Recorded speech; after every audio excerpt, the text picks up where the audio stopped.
Hello on this weekend. I hope you're all doing well, and I'm here with some stories for you. And I just want us to have a chat because a lot has happened over this weekend. So thank you for tuning in. And if you're here for the first time, welcome.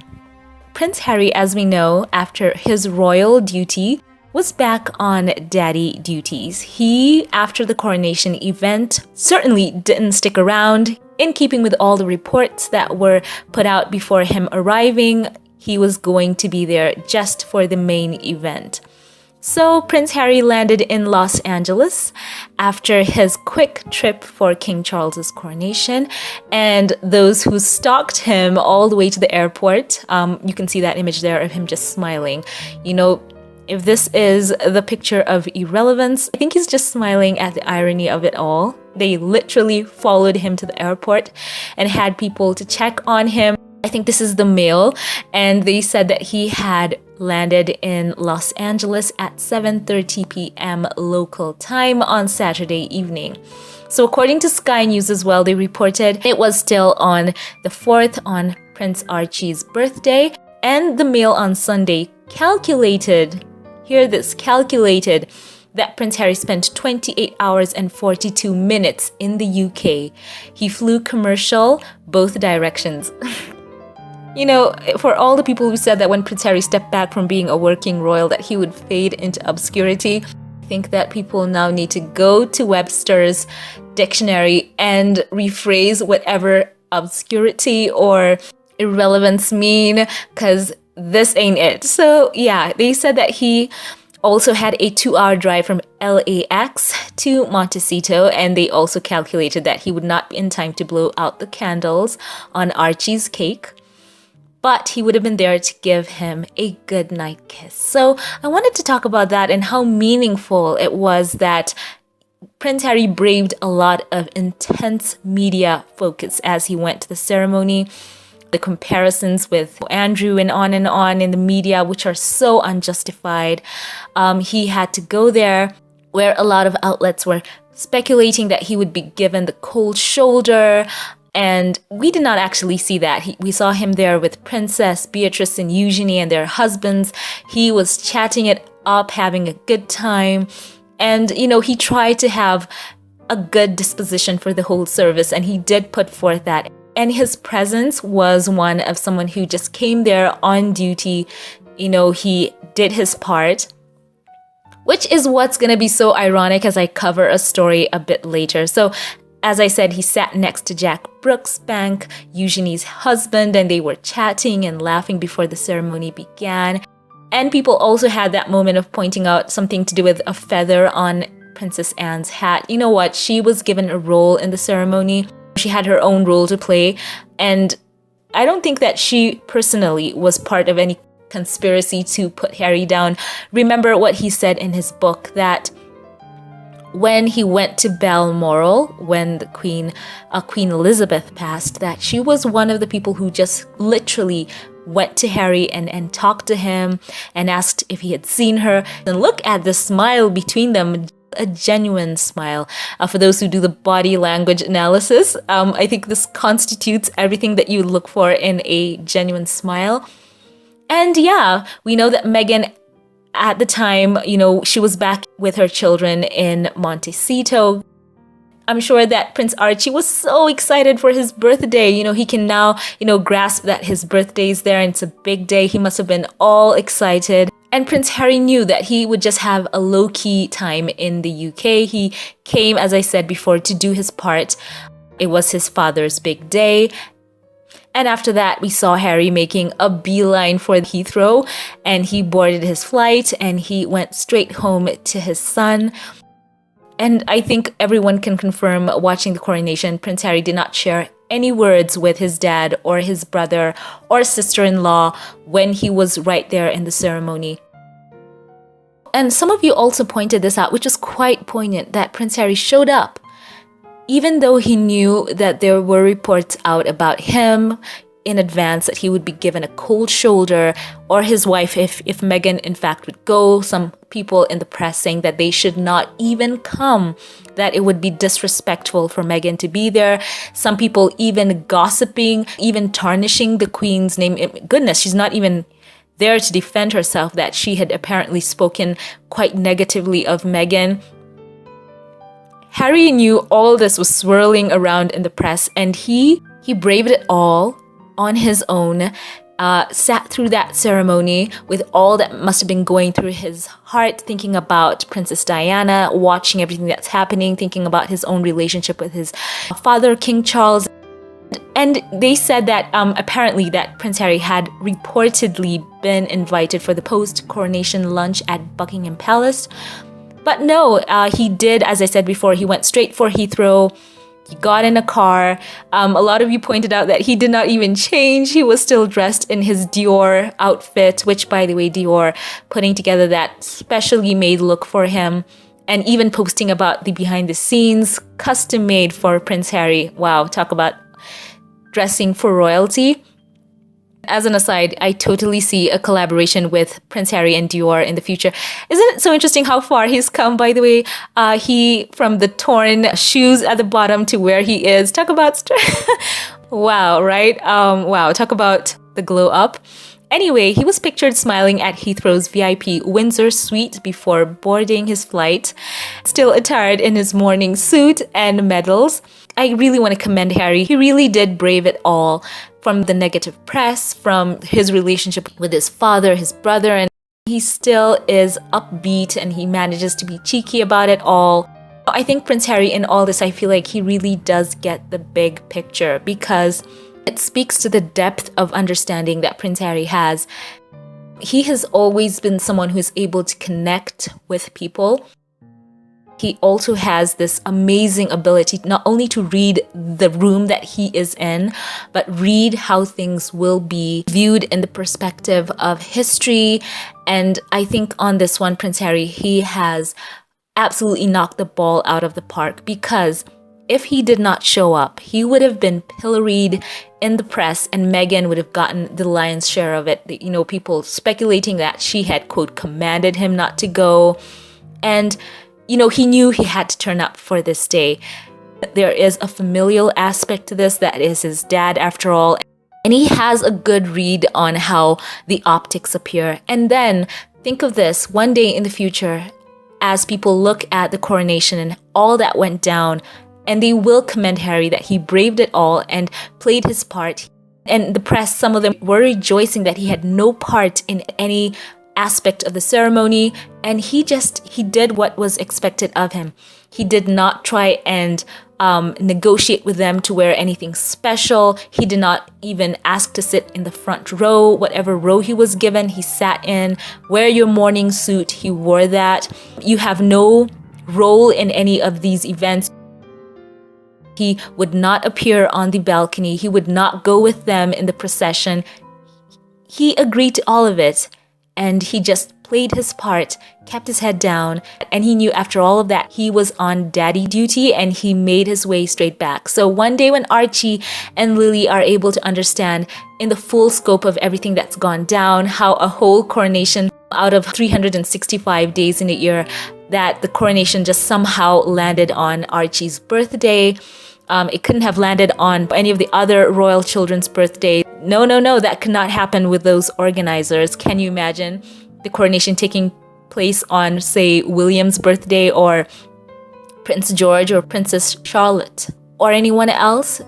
But one day, as I said, as the children want to know about, their grandfather being crowned the king, and wonder perhaps why, even they were not invited, and why, in fact, it had to fall on his birthday. Something will absolutely stand out to Archie is that his dad made that round trip and wanted to make sure he was back in time to participate in anything, and to let his son know that he mattered and that he would kiss him when he came home and wish him happy birthday. That little boy will know that he was so loved. Just think about that. So Prince Harry, in my books, he has absolutely won this.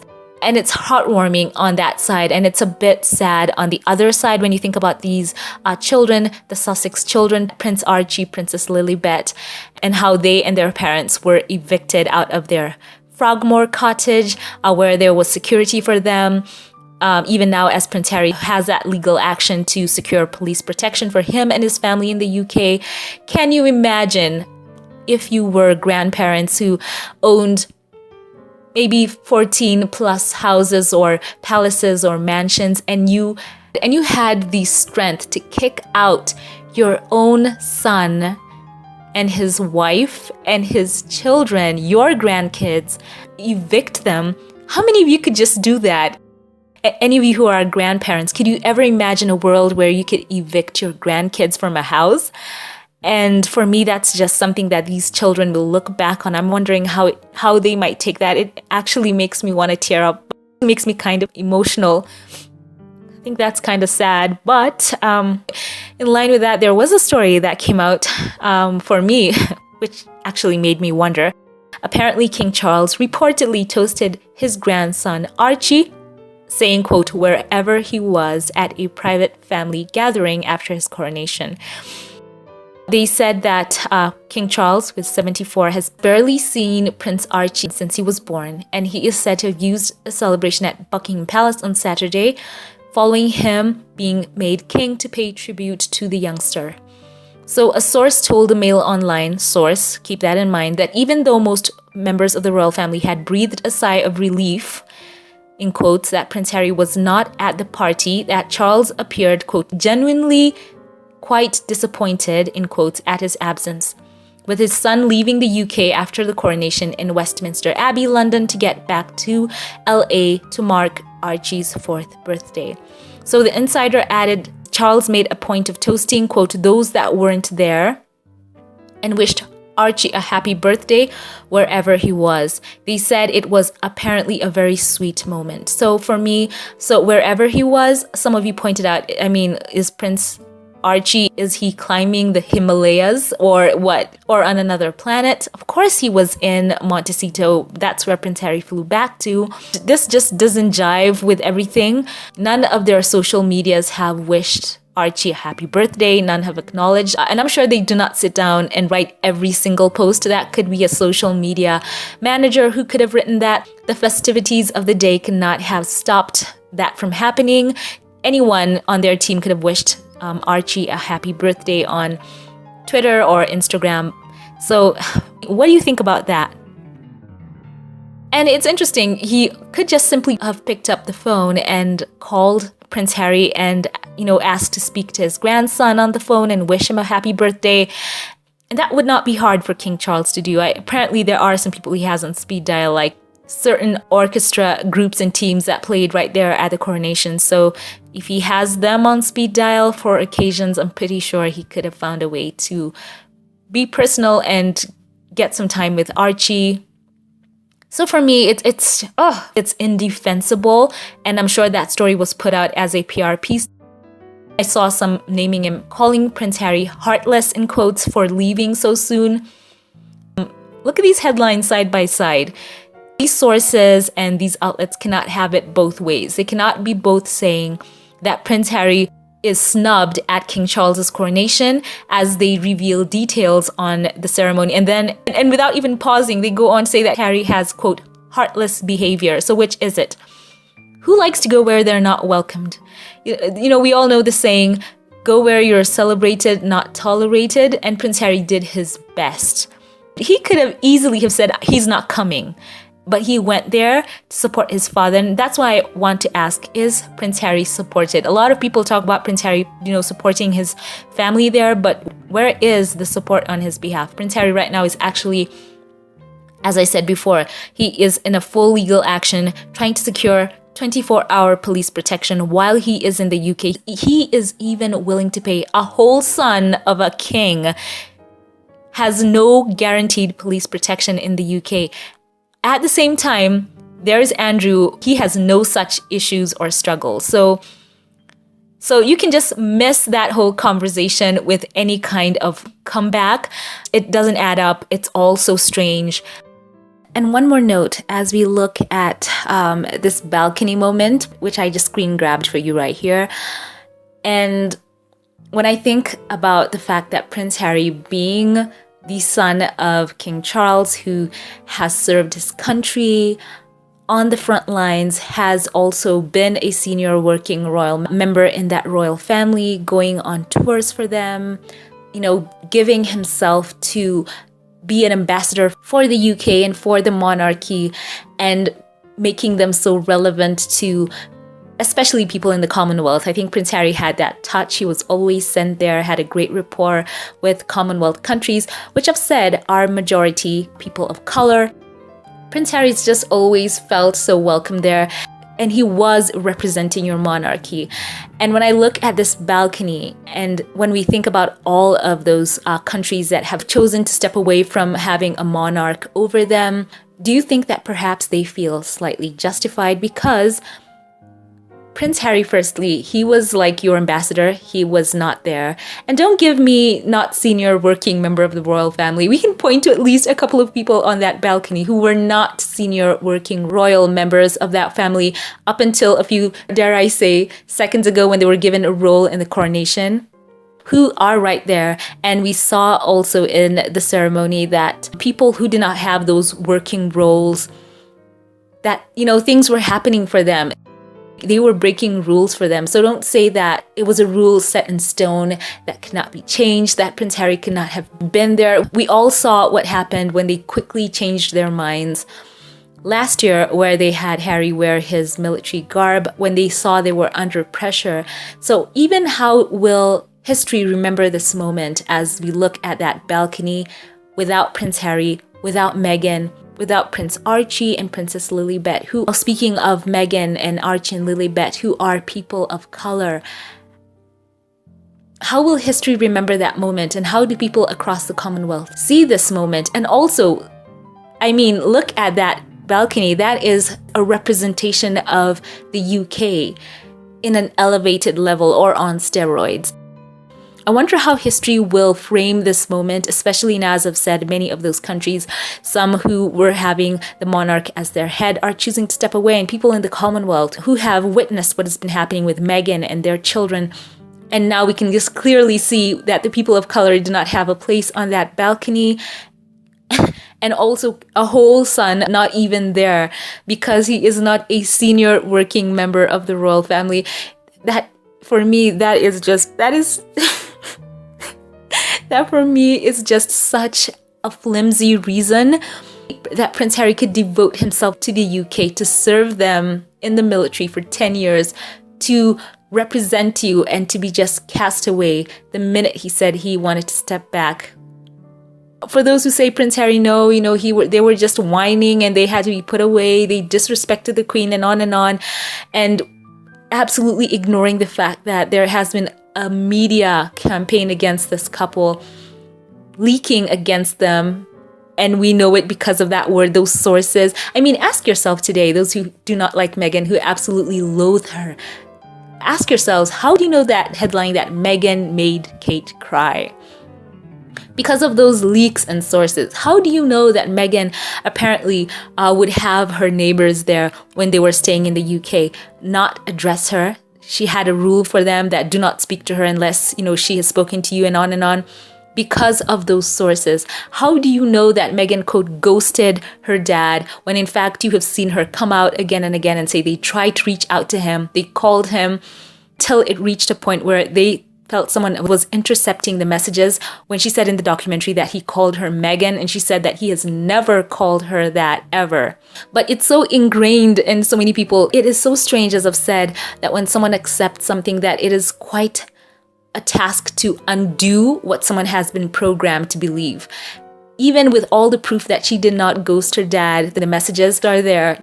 Have you ever asked yourselves how you know that Meghan is, quote, difficult and demanding? How do you know about these things?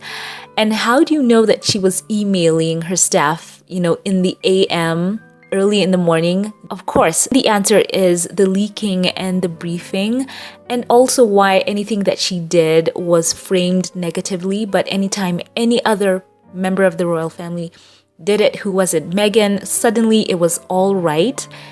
You've got to ask yourself what's going on, and how did the Daily Mail get their hands on a letter that Meghan wrote and even had the audacity to print segments of it for you to read?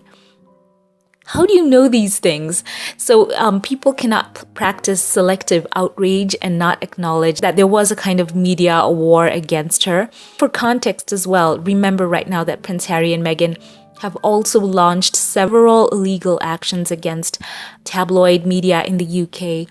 And they have both won in some of those cases. And Prince Harry right now, in these months moving forward, we are going to get to see him taking them on, even giving his own testimony. So do you think some of these outlets will be committed to printing positive stories about this couple? That's all I'm asking. Not to say that Harry and Meghan are absolutely perfect and have never done anything wrong, but it would be disingenuous to say that it has not been happening. And on that side, how many of you know that so many of the negative emotions you have against Meghan are as a result of that media blitz that have been against her, and those personal beefs with people like Piers Morgan, who said that she ghosted him, and he has been relentless in how he covers her. Look at the story concerning the bananas where Meghan wrote on them and how she was vilified for that.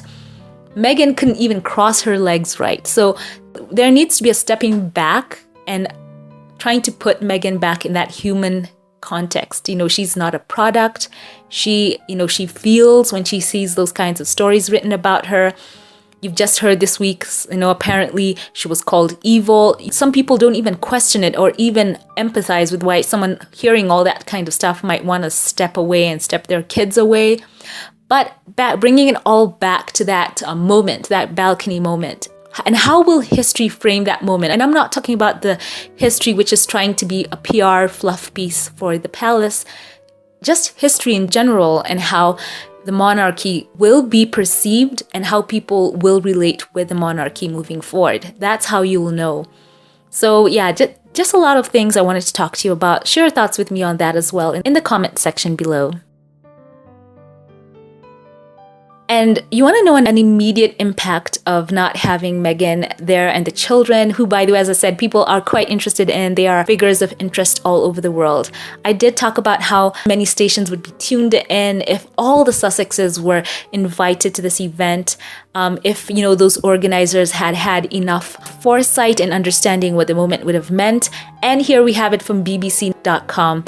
Not any kind of Meghan fluff piece, not any kind of Meghan PR arm, people talking about the coverage of the coronation. So this is courtesy of BBC. The article says, the King's coronation was watched by an average of 18 million viewers in the UK, overnight figures have shown. The ceremony, which saw the King and Queen crowned, was broadcast simultaneously across a range of channels between 11 and 1 p.m. British Standard Time. Viewing peaked at 20.4 million as the King was crowned just after midday, audience measurement group Barb said. The figures are smaller than when an average of 26 million viewers tuned in for Queen Elizabeth II's funeral. An average of 18.8 million people tuned in to watch the coronation across 11 channels and services including BBC One, 2, ITV, and Sky News. On BBC, a peak of 13.4 million viewers tuned in to the broadcast led by Hugh Edwards, and the channel had an average audience of 11 million, the BBC said. ITV said an average of 3.3 million viewers watched the ceremony on ITV1 between 10:45 and 1 p.m. Sky News had an average of 568,000 viewers during its broadcast of the coronation service, while GB News had an average of 176,000 and Talk TV had an average of 14,000 viewers. Channel 4 opted to show the film Johnny English Strikes Again instead of the coronation, with an average of 138,000 people preferring to watch the Rowan Atkinson film. Meanwhile, on Channel 5, children were entertained with The Adventures of Paddington Bear and SpongeBob SquarePants.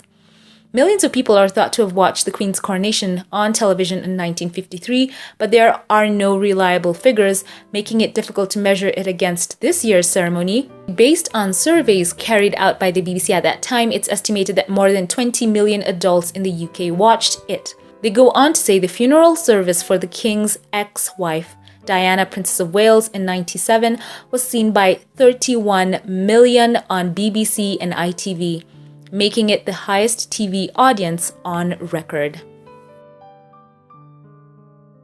And you know what? I'm going to interject here and say, while BBC is telling us how many people watched the Queen's coronation, we've known all along the numbers. Right here on the Royal UK, on their own website, the royal website, they say this, quote, "An estimated 27 million people in Britain watched the ceremony on television, and 11 million listened on the radio. The population of Britain at that time was just over 36 million.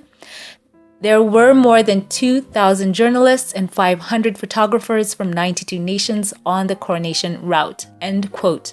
So yes, we do know that at least it's estimated 27 million people in Britain watched the ceremony. And remember, there was a huge deal about it being televised. And Prince Philip at that time, knowing the power of people seeing the event.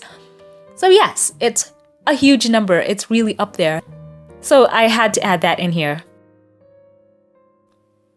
So let's circle back to BBC's numbers on King Charles's coronation. For comparison, let's bring up Prince Harry and Meghan and their own royal event, their royal wedding, where they were the central figures, and let's see the audience numbers that they pulled in. For the context, let's compare this to how Prince Harry and Meghan made global history on their wedding. So apparently a report was released by Betway Digital PR's team, who conducted research into the most watched TV events in human history and found that 2 royal weddings had made it into the top 10 most watched events. And that was Harry and Meghan's 2018 wedding, and also Prince Charles and Princess Diana's wedding in 1981. So even though Charles's and Diana's wedding was back in the 1980s, the article says, it was watched by a total of 750 million viewers tuning in to watch the fairy tale wedding. However, 37 years later, the Duke and Duchess of Sussex's wedding was watched by a whopping 1.9 billion people, making it the 3rd most watched event in history. This means it was watched by 25% of the global population. And in comparison to other big TV events of the year, 2.7 million more Americans watched Harry and Meghan's wedding over the Oscars in 2018. So that's huge. And this article said that Prince Harry beat the rest of the royal family for popularity in terms of global audience and population share.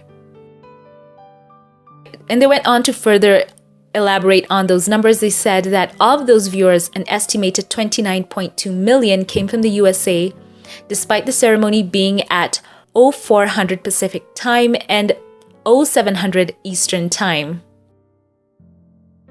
But they say those spectator numbers had nothing on the masses watching the festivities from afar.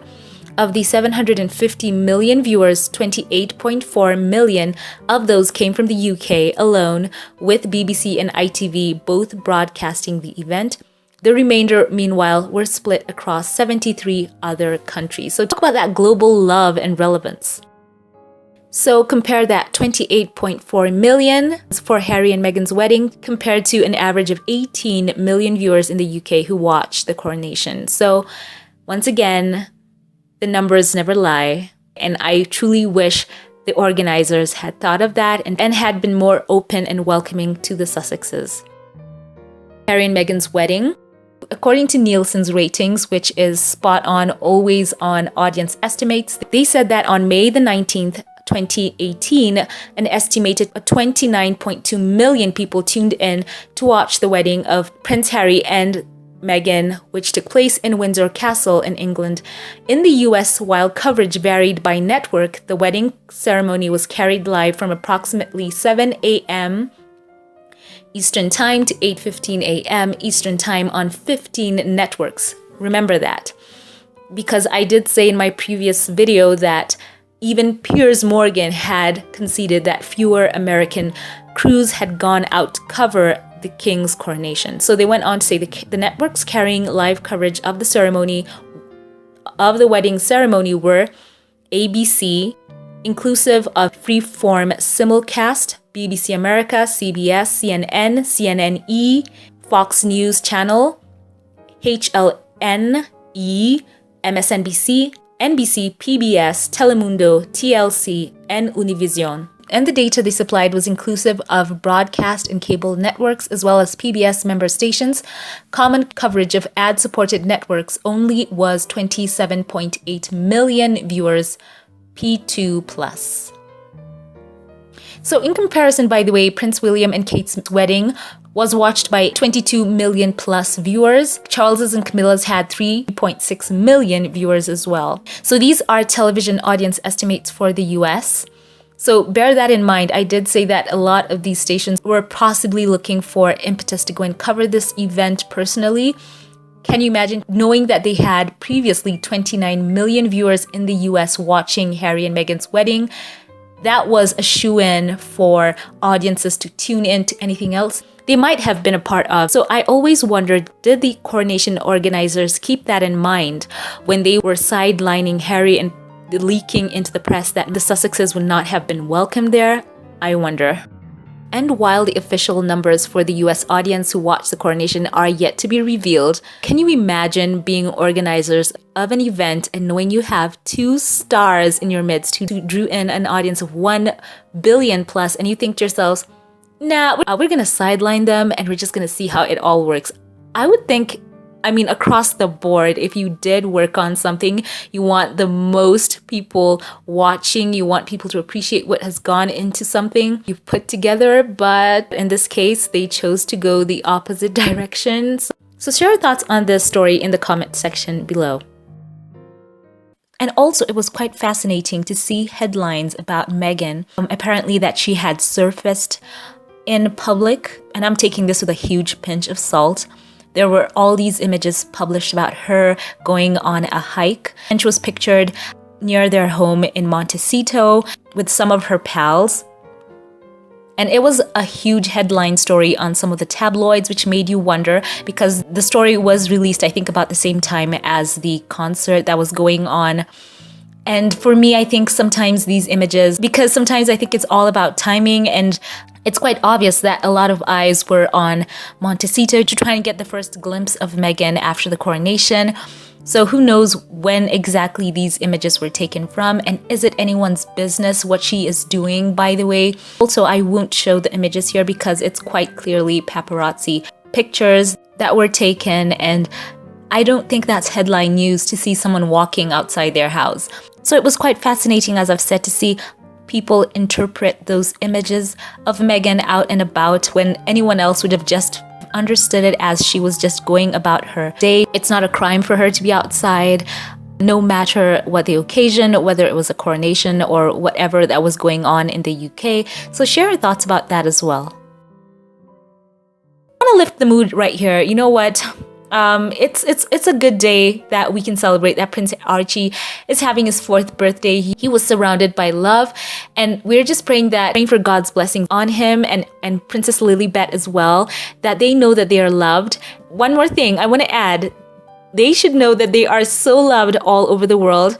Do remember the Sussex Squad fundraiser on their behalf in honor of Prince Archie and Princess Lilibet, which is just going so phenomenally, so swimmingly. Amazing how all of you have just turned out for these children.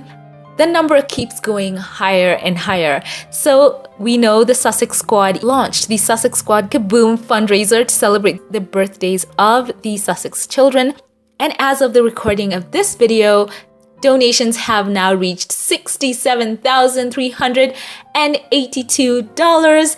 The original goal was $20,000. So this is fantastic. Talk about a great memory for these children to look back on his 4th birthday, while all the pomp and pageantry was going on. All of you were also thinking of Archie and Lilibet and gave this whopping amount to make other children happy. so that they could have playgrounds and be so happy and cheerful. So that's amazing. Thank you so much for your support and your giving. So that's going to be a great memory on behalf of these kids as they also think of their dad rushing home for Archie's birthday. And it's wonderful. So share your thoughts on this below. My sincere prayer for the Sussexes is that there can be healing, and that the children, when they look back over their lives, that they will not feel shunned or pushed aside or not welcomed. That balcony that we see right here, that one day perhaps that there can be some healing and a place for them. I'm hoping that King Charles, as the new head of the Church of England, steps up. He is the head of the Church of England. So it would be kind of weird to have a holder who does not speak to his grandchildren or does not speak to his son or evicts them.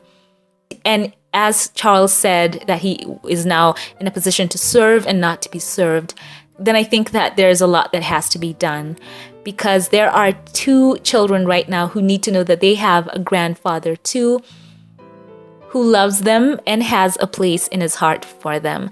So my prayer in this all is for healing and for those kids to know that they are loved. That's my sincere prayer. So thank you all for the love you've shown these children.